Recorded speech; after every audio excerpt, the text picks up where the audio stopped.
Mesdames et messieurs, bonjour, bonsoir. Aujourd'hui, une émission spéciale sur la pédagogie à la maison. Comme premier invité dans le cadre de cette émission spéciale, j'ai M. Daniel Rouillard qui est enseignant à l'école du Triolet. Ça me fait plaisir de l'accueillir. Alors, d'abord, M. Rouillard, bonjour. Oui, bonjour. Bonjour. D'abord, donnez-moi de brèves nouvelles de vous. Comment allez-vous? Ça va très bien, malgré tout. Ça a été assez difficile pour moi de quitter mes élèves. J'aurais plus envie de vous dire que c'est les contacts sociaux, comme tout le monde, qui me perturbent. Et ce qui m'inquiète surtout, c'est de m'adresser à vous sans voir mes élèves devant moi, comme dans ma classe. Donc, je m'ennuie vraiment des interactions sociales, comme tout le monde. Mais en particulier pour un prof, je pense beaucoup à mes élèves. Et puis, c'est ce qui me préoccupe le plus en ce moment, ouais. Parce que vous me posiez comme seconde question, ce serait quoi vos objectifs? Mais mes objectifs, tout court, tout simplement, ce serait de rejoindre les élèves dans leur cœur, dans leur tête, qu'ils puissent continuer d'apprendre, mais simplement à leur volonté, qu'ils pensent d'abord à leur santé, puis sinon, si on peut mettre quelque chose dans notre tête, puis dans notre cœur et un sourire, en même temps, je pense aussi que, je sais pas ça ressemble à quoi les horaires de mes élèves que je salue, mais c'est sûr qu'à force de toujours faire les mêmes 3-4 choses, peut-être des jeux vidéo, on vide le lave-vaisselle, on le remplit, on argumente un peu en famille, on fait des biscuits au pupitre, on mange des biscuits au pupitre, on prend une marche et la boucle revient. Mon idée à moi, c'était de faire une option.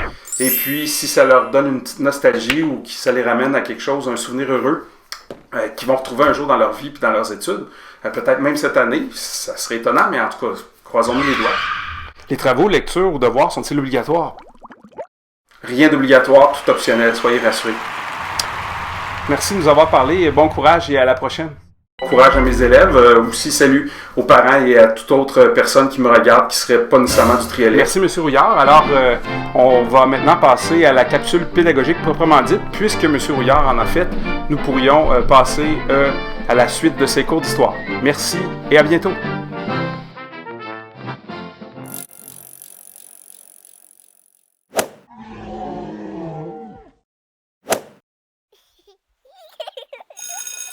Aujourd'hui, dans la présente capsule pour le cours d'histoire, parce que c'est un peu un cours que je vous fais, on va parler de la Grande Dépression, c'est-à-dire dans les années 1930, il y a eu des années vraiment difficiles.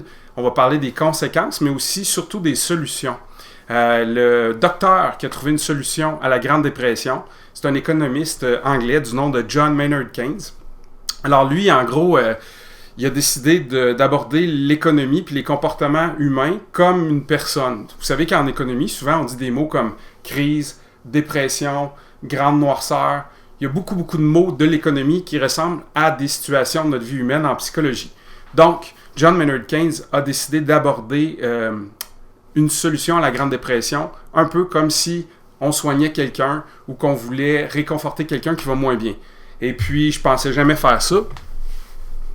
Le ridicule ne tue pas. On va faire du théâtre. Le théâtre de marionnettes. Alors, je vous présente ici une marionnette que ma grand-mère m'a faite. Bonjour! Et puis, une personne qui serait déprimée, comme l'économie. Oh, ça va pas bien, ça va pas bien. Oh, qu'est-ce qui va pas? Oh, ça va pas bien. Quand quelqu'un ignore quelqu'un qui va pas bien, il manque d'empathie. On peut pas soigner l'économie sans rien faire. Or, Adam Smith disait « on fait rien à l'économie ». Vous vous rappelez le libéralisme économique. Donc, on essaye un autre scénario. Ça va pas bien, ça va pas bien. Ça va pas bien? Pourquoi? Je sens que personne m'aime ça. Je les comprends! Vous comprenez que dans cette situation-là, pire que de manquer d'empathie, on a fait les mauvaises actions. Qu'est-ce que John Maynard Keynes a décidé de faire? De aborder ça comme si on voulait, quand on a un vrai ami, on va essayer de réconforter. Essayons la prochaine situation. Ah, ça va pas bien, ça va pas bien. Qu'est-ce qui va pas? Ah, je sens que je suis toujours à la maison, je m'ennuie. Ben regarde, je suis dans ta famille, puis même si tu t'ennuies, on peut jouer au jeu de société, puis t'es pas con, je t'aime. Take a chill pill, my friend.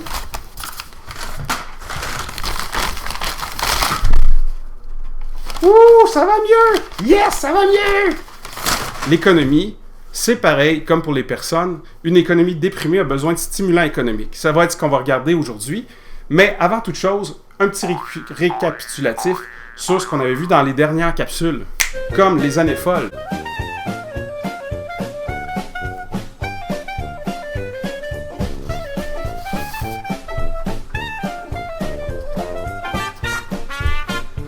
Si vous vous rappelez, dans la dernière capsule ou au dernier cours, on avait parlé des années folles, puis on avait parlé sur différents aspects. Juste un petit récapitulatif très rapide.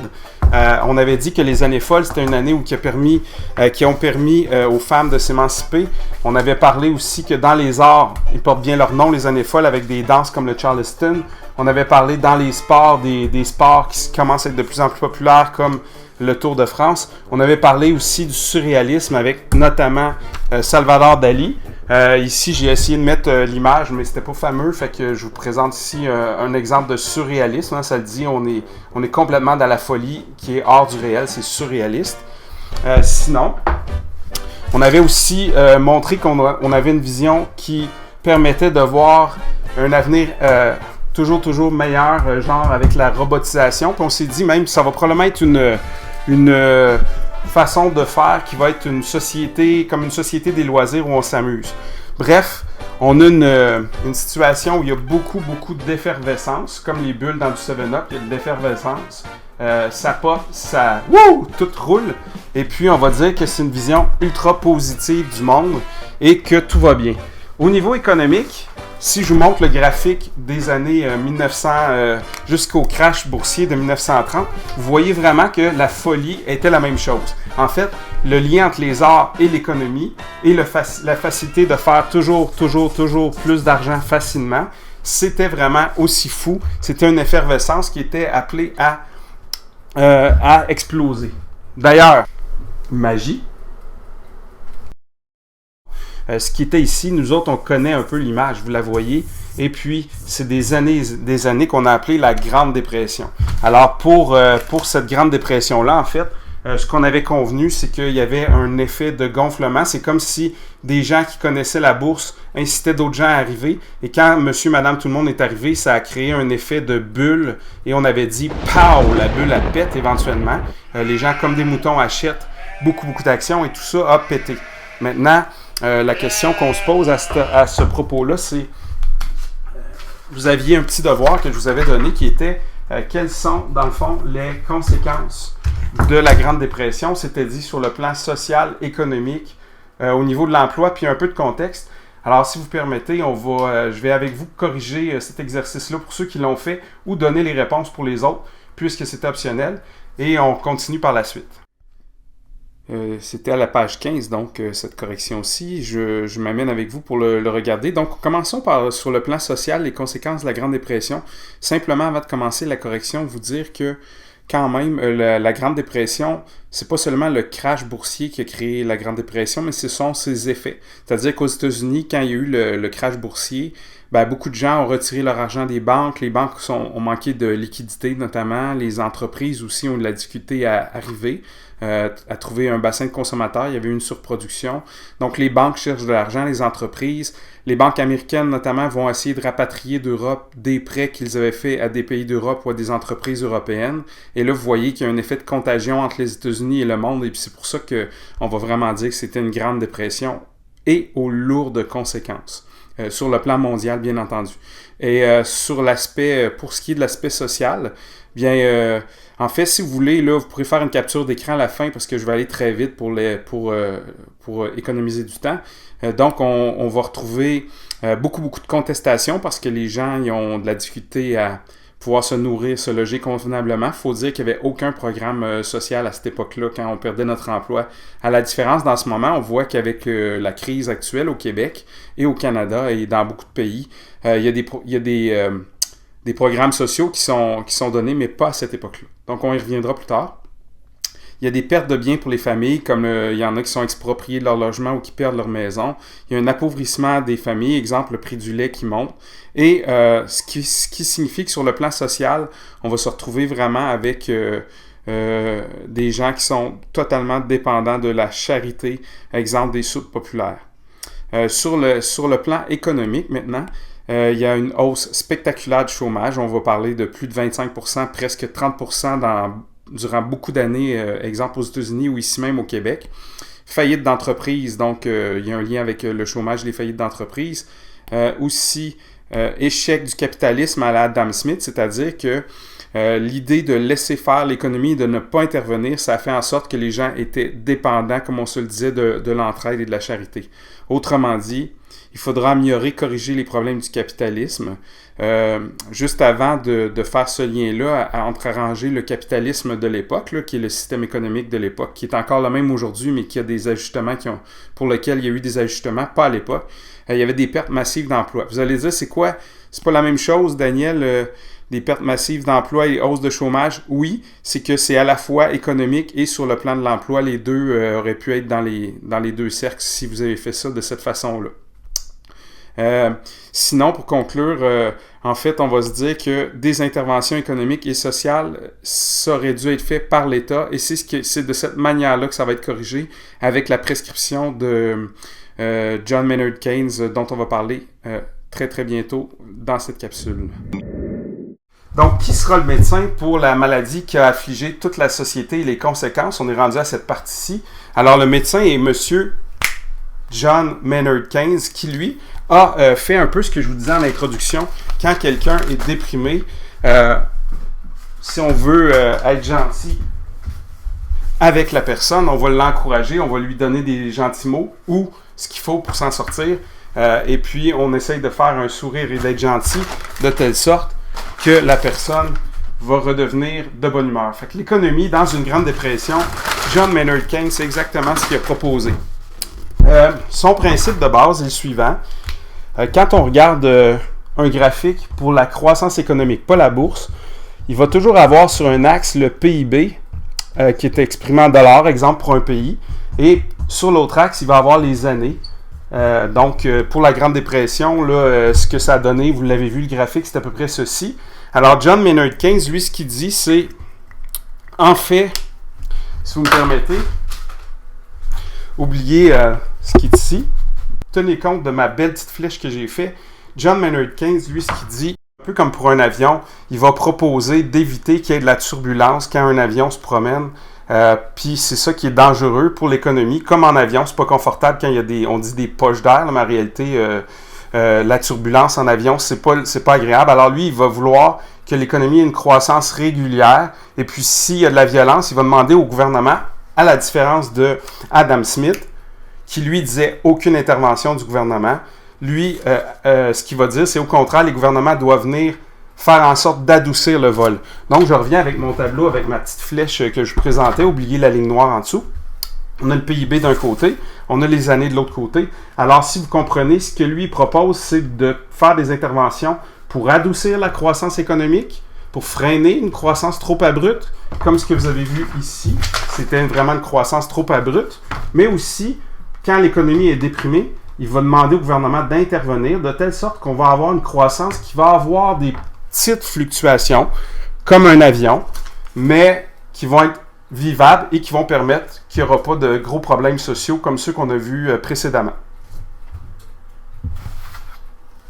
Pour mieux comprendre comment, justement, John Maynard Keynes a pu faire les cycles économiques, je vous invite à prendre des notes dans votre cahier. Si vous l'avez à la maison, c'est toujours le même cahier dont la page titre est l'émergence, entre deux guerres et l'émergence de nouveaux totalitarismes. Donc, vous pourriez aller, si vous voulez le prendre en note, à votre page 17 du cahier. C'est vraiment la page 17. Et vous pourriez prendre les notes, prendre des pauses pendant la vidéo YouTube, puis prendre les notes, ou prendre une capture d'écran quand j'aurai terminé la toute fin. Ou, si vous n'avez pas le cahier à la maison, je vous répète que sur la section, sur la section du site Monde Contemporain Triolet, je vais cliquer dessus. J'ai fait un page spéciale apprentissage en confinement et si vous cliquez là-dessus, vous pouvez facilement trouver le document papier et le télécharger et l'imprimer à votre guise. Donc, c'est à vous de voir. Mais si vous ne prenez pas de notes et vous écoutez, vous avez quand même beaucoup à apprendre. Alors, je comprends que vous êtes à la maison, puis c'est plus divertissant d'écouter le prof que de noter, peut-être pour certains d'entre vous. Je vous laisse libre de choisir. Alors, John Maynard Keynes, d'ailleurs, qui était un économiste tellement célèbre qui a fait la une du magazine Times. Ce qu'on s'était dit précédemment, c'est que il croit qu'il faut essayer de viser plus une courbe régulière qu'une courbe accidentée. Pour les raisons qu'on a expliquées précédemment dans la vidéo. Alors, j'ai ici une page dans laquelle on va pouvoir, ça va aller plus vite que si je note au fur et à mesure. Simplement vous dire que je suis un fan de Kurt Cobain et de la musique de Nirvana. Vous voyez la photo qu'il y a ici, il a l'air plutôt triste, parfois il a l'air plutôt euphorique, vous savez que ça a mal fini pour lui. Mais Kurt Cobain, si vous ne saviez pas, souffrait de la maladie ou des troubles bipolaires, devrais-je dire. Et il y a même une chanson qu'il a faite qui s'appelle Lithium, qui est le médicament qui vise justement à chez l'humeur des personnes. C'est... excusez-moi, il y avait un glitch avec mon iPad. Donc, c'est le médicament qui, justement, tend à ramener les cycles de l'humeur d'une personne qui a les troubles bipolaires, parce que les gens qui ont les troubles bipolaires, c'est des gens qui passent de... Ils se prennent pour un super-héros à un super-zéro très rapidement. Donc, le lithium vient faire en sorte qu'ils ont une humeur plus égale, plus comme les gens qui souffrent pas de ce problème-là. Alors, John Maynard Keynes, en gros, ce qu'il se propose, c'est un peu d'intervenir dans l'économie quand elle est déprimée, de la stimuler, et au contraire, quand l'économie surchauffe, de la freiner. On va regarder justement comment j'ai fait, c'est que, juste simplement vous rappeler que c'est un économiste anglais et qui propose des interventions rationnelles dans l'économie. Rationnelle, ça veut dire réfléchie et bien faite. D'ailleurs, encore aujourd'hui, il fait école, John Maynard Keynes, parce que dans le cadre des programmes de relance de l'économie et avec ce qui se passe dans la crise de la COVID-19, les gouvernements de à peu près partout dans le monde font des interventions pour faire en sorte qu'il n'y ait pas un crash économique de fou. Alors justement, si on veut voir comment dans le cadre de la Grande Dépression, John Maynard Keynes proposait un médicament, ce qu'il lui propose en situation A, ce que vous remarquez, c'est que l'économie est déprimée. Vous avez vu que j'ai mis l'économie en surchauffe avec des B, ici, et l'économie en A avec des A. Donc, moi, j'ai la couleur, peut-être pas vous, mais sinon, vous pourriez faire le code de couleur. Vous voyez ici, j'ai mis le B en bas et en rouge, et je pourrais mettre le A en bleu, comme ça, on voit que c'est comme s'il parlait dans la BD et qu'il nous disait, voici ce qu'il faut faire. Alors, quand une économie est déprimée, qu'est-ce qu'on doit faire? C'est quoi le moteur de la consommation d'après vous? Je vous laisse y réfléchir. Qu'est-ce qui stimule l'économie? Ce qu'on avait vu en classe, c'était la société de consommation. Henry Ford, avec le modèle T qui a fabriqué par million, avait un peu été un des précurseurs, c'est pas le seul, mais qui est à la base de la société de consommation. Donc, l'idée de John Maynard Keynes est assez simple, c'est de se dire, si l'économie est déprimée, il faut stimuler la chill pill de l'économie. La stimulation de l'économie, c'est la consommation. Donc, l'État doit stimuler l'économie comment? En faisant en sorte de créer plus de consommation. Comment on peut créer plus de consommation? Écoutez, c'est pas si sorcier que ça. Quand les gens n'ont pas d'argent, ils vont moins au cinéma, ils changent moins souvent d'auto, ils rénovent pas leur maison, ils vont moins souvent au restaurant. Bref, ils consomment moins. Si on veut qu'ils consomment plus, il faut qu'il y ait plus d'argent. Donc, assez simple. En fait, comment le gouvernement peut faire en sorte que les gens aient plus d'argent? Il peut déjà intervenir avec les taxes et les impôts. Pour les consommateurs, taxes et impôts, c'est une dépense ou de l'argent qui rentre? Oui, vous avez raison, c'est une dépense. Donc, les gouvernements, si les gouvernements veulent que les gens aient plus d'argent, ils doivent donc baisser les taxes et les impôts. Si moi, je paye moins de taxes et d'impôts, je vais avoir plus d'opportunités, plus d'argent dans mon portefeuille, plus d'opportunités pour consommer. Autre chose qu'ils proposent, les taux d'intérêt. Quand on s'achète une maison, une auto, on emprunte, baisse les taux d'intérêt, les gens vont trouver que c'est moins cher d'emprunter, puis ils vont pouvoir consommer davantage. Aussi, et puis les gouvernements ont les moyens d'influencer sur les taux d'intérêt. Ce serait trop long d'expliquer comment en ce moment, mais c'est vrai, ils peuvent le faire. Aussi, ils peuvent faire de grands projets pour créer des emplois. D'ailleurs, le gouvernement Legault a annoncé que là en ce moment, le Québec est sur pause, mais dès que ça va repartir, ils vont devancer des projets de rénovation, justement pour relancer la construction, et les gens qui travaillent sur la construction vont dépenser. Bref, toujours plus de consommation égale monter ou améliorer l'économie qui était déprimée.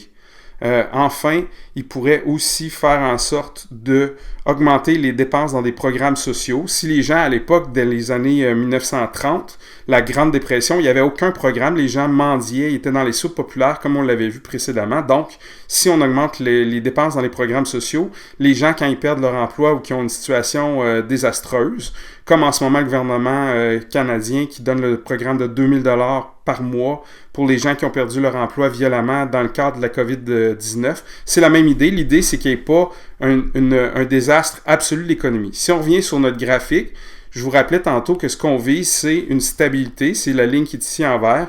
Bref, quand on est en hausse, que Keynes dit, il faut stimuler l'économie pour éviter qu'il y ait une situation de grande dépression et ramener la courbe à une valeur plus normale. Inversement, quand l'économie surchauffe, vous voyez que ça peut être très violent, les crashs économiques, alors il va proposer de ralentir l'économie. Ça, c'est un peu moins populaire parce que tout ce qu'on a dit, en fait, va devenir le contraire. Quand l'économie, elle est trop stimulée, elle est trop... c'est comme si quelqu'un est dans une phase maniaque au niveau de son humeur, puis il pense qu'il peut faire du parcours, puis sauter des maisons de 4 étages sans se blesser. On va lui dire « Hey, prends une calm down pill ». Alors le gouvernement, comment il peut calmer l'économie pour éviter que... Parce qu'on sait qu'un avion qui monte vraiment à une ascension violente, si jamais il perd les moteurs, le crash va être d'autant plus violent. Donc comment freiner une économie? Vous avez compris que ce serait de s'attaquer au moteur de l'économie, qui est la consommation. Si un moteur surchauffe là, sur une voiture, il va briser. Donc, l'économie qui surchauffe, ça peut paraître populaire parce qu'il y a beaucoup d'emplois, les gens vivent mieux, mais vous avez vu le dommage que ça a fait quand l'économie a surchauffé dans les années 20, qu'on a appelé les années folles. Donc, tout ce qu'on a vu tantôt, on peut le récapituler. Vous pourriez tout recopier, toutes les phrases. Vous voyez que moi, j'ai pris les mêmes mots avec l'application. J'ai simplement, vous voyez, changé la couleur. Vous devinez déjà qu'on va faire tout le contraire, mais simplement pour voir si vous avez été bon, on va le réviser point par point. Donc, qu'est-ce que les gouvernements doivent faire s'ils veulent ralentir une surchauffe économique, ralentir la consommation? Il faut qu'ils enlèvent de l'argent des portefeuilles des gens. C'est pas très populaire, mais si on le fait sans que ce soit trop violent, on va éviter une surchauffe économique. Vous avez compris que si on monte les taxes et les impôts, les gens ont moins d'argent et il y a donc moins de consommation. Vous avez compris que si on monte les taux d'intérêt, les gens empruntent moins, donc moins de consommation. Vous comprenez que les gouvernements vont faire les projets seulement importants, urgents, mais les grands projets qui pourraient stimuler l'emploi, ils vont attendre. Évidemment, ça crée des pertes d'emploi, mais comme l'économie d'elle-même tourne bien, normalement, tout va bien fonctionner. Enfin, qu'est-ce qui arrive aux dépenses? C'est le moment de se serrer la ceinture, de rembourser les dettes du gouvernement qu'on a créées quand on a stimulé la consommation, quand tout allait bien, et on se met de l'argent de côté, et s'il se trouve à avoir une éventuelle crise économique, comme on a été prudent en coupant dans les dépenses, on va pouvoir ramener l'argent dans l'économie. Vous voyez donc que John Maynard Keynes, quand je vous disais tantôt qu'il propose des interventions rationnelles dans l'économie, c'est vraiment ça. L'idée, c'est d'éviter qu'il y ait des dépressions comme dans les années 30, et je pense que ça marche bien. Je vous propose de faire un travail. Je vais effacer ce qui est ici, puis on s'en reparlera. Mais si vous le voulez bien, je vous propose un petit devoir.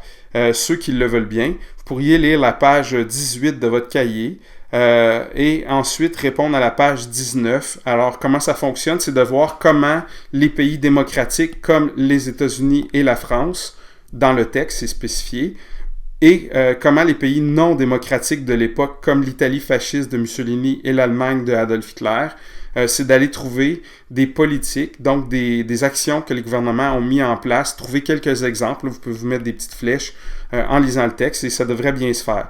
Aussi, un autre devoir que je vous propose, c'est d'aller faire une recherche sur c'est qui FDR, Frank Delano Roosevelt. Alors, si vous cherchez Frank Delano Roosevelt, vous allez pouvoir aussi être en mesure d'aller lire qu'est-ce que le New Deal. Et il y a eu 2 phases au New Deal. Je vous invite à le faire en faisant une recherche sur l'Internet. C'est ce monsieur-ci, un président américain.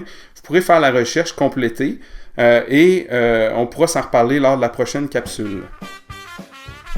Pour conclure, chers élèves, déjà en partant, je vous offre des fleurs parce que c'est pas facile d'être en confinement. Donc, fleurs à vous d'être si gentil. Et lâchez pas. bon courage. Sinon, une dernière question. Vous allez faire peut-être un travail ou des lectures sur Frank Delano Roosevelt. Et je veux vous dire que la différence entre les pays démocratiques comme les États-Unis ou le Canada et les pays non démocratiques comme avec Mussolini en Italie et Adolf Hitler en Allemagne, c'est tout à fait pas du tout la même chose. Comme en mathématiques, on va dire c'est pas du tout égal.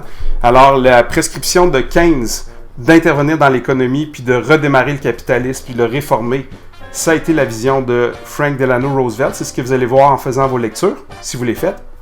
Sinon, on en reparle lors du prochain cours.